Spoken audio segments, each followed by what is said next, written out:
Okay guys, here's one more problem dealing with solving radical equations with extraneous solutions. So this will be number 3. We've already gone over example 1 and 2. Alright, so let's just get right into it. So again, we're dealing with a square root. We want to get rid of the radical. So we're going to square both sides. Alright, so let's go ahead and do that.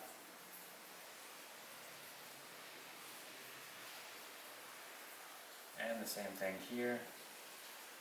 Make sure you square the whole thing. Right, this will cancel and we're left with negative 9x plus 28. Now again, remember what's really going on here. We have minus x plus 4 times minus x plus 4. Alright, so let's go ahead and do FOIL here. So again, first outside, inside, last. So we'll get x squared, right? And then we'll have minus 8x minus 8x.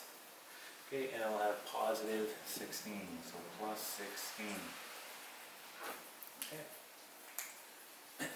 Alright. So at this point, okay, we have a quadratic on the right side, right, and we have our terms on the left here. Let's move these terms over to the right, and then we can solve for the quadratic, right, solving for the zeros. So plus 9x minus 28. Got to do it to one side, we have to do it to the other side. So again, plus 9x minus 28. Okay, so let's go ahead and do this out. So we get x squared, right? And then plus x.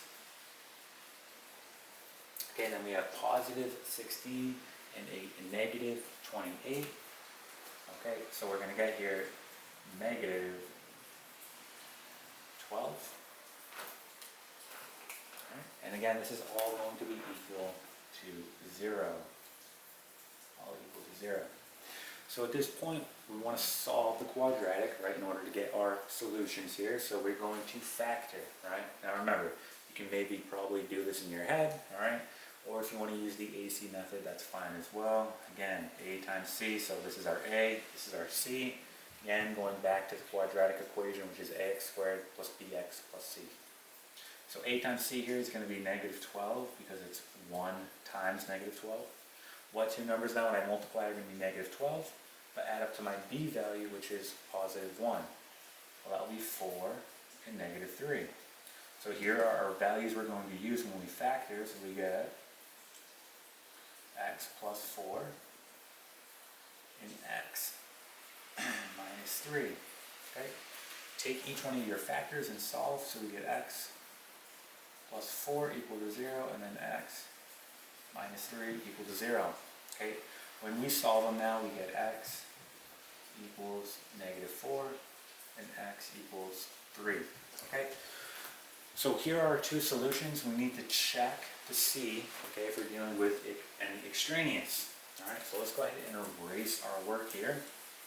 And in order to check for extraneous solutions, we plug it back into our original equation. So that's exactly what we're going to do here.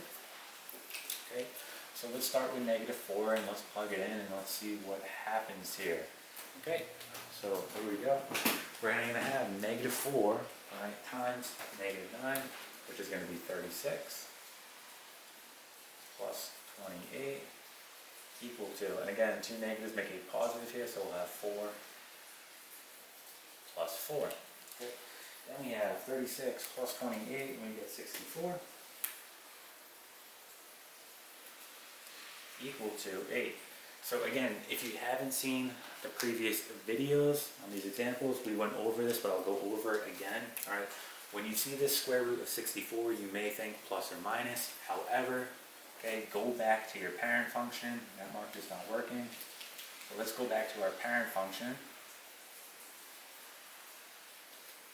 Okay, that looks like this. So our parent function of our square root looks something like this.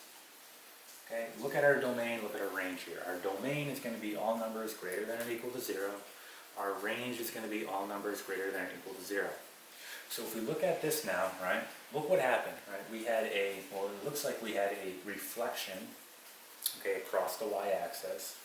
It looks like we had a horizontal compression, right? And it looks like we shifted it over to the left 28. Okay? Well, look what's going to change here. Our range will remain the same here. Our range is still going to be all numbers greater than or equal to 0. Okay, our domain will change a little bit, but our range is going to remain the same, right? So when you think range, think of your y, okay? So our range is going to be all numbers greater than or equal to 0, again, for this as well. Okay, our range won't change on this. It'll still be all numbers greater than or equal to 0. So, okay, you plug in an x, your domain, right? Think domain. So you plug in a -4, right? And you want to see what you're going to return here, your range or your y value, okay? Remember, your range has to be greater than or equal to 0. Okay, so we can't pick -8 here, right? Because our range has to be greater than or equal to 0, so it's just going to be 8. So we'll have 8 equal to 8. And that's true, right? That works out. So we know that, okay, -4 worked out. Let's try 3 now. Okay, let's try 3. So we're going to do the same thing, plug it in, and see what happens. And again, let's do it in a different color. So -9 times 3 will be -27. So we get -27 plus 28 equal to 3, or -3 now, right? Plus 4. So this will just be the square root of 1 equal to 1. Again, remember your range is going to be all numbers greater than or equal to 0. So the square root of 1, you may be thinking, all right, plus or minus 1, but again, think of your range. We're only going to pick the positive one, right? So we get 1 equal to 1. And yes, that checks out as well. So there are no extraneous solutions here. These are both our solutions. Okay, so they both checked out. All right, and that is it. So that's how you go about solving radical equations with extraneous solutions.